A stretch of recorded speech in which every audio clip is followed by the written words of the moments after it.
আসসালামু আলাইকুম। Math with MB চ্যানেলে সবাইকে স্বাগতম।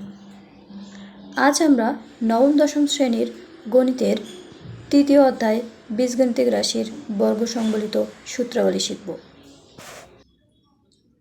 বর্গ সংবলিত সূত্রাবলী।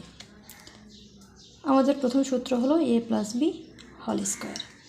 এটি আমাদের প্রথম বর্গ সংবলিত সূত্র, অর্থাৎ দুটি রাশির যোগফলের বর্গ করলে ফলাফল হবে a² + 2ab + b²।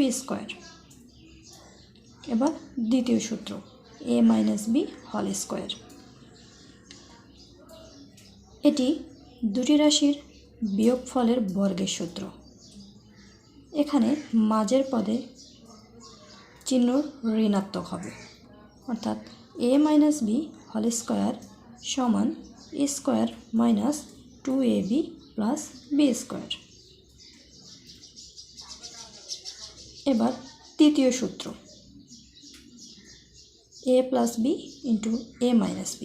এটি যোগফল ও বিয়োগফলের গুণফলের সূত্র। এর ফলাফল হবে দুটি বর্গের অন্তর, অর্থাৎ a² - b²। আজ আমরা বর্গ সংবলিত সূত্রাবলী শিখলাম। পরবর্তী ভিডিওতে এই সূত্র ব্যবহার করে অনুশীলনী 3.1 এর প্রশ্ন সমাধান করব।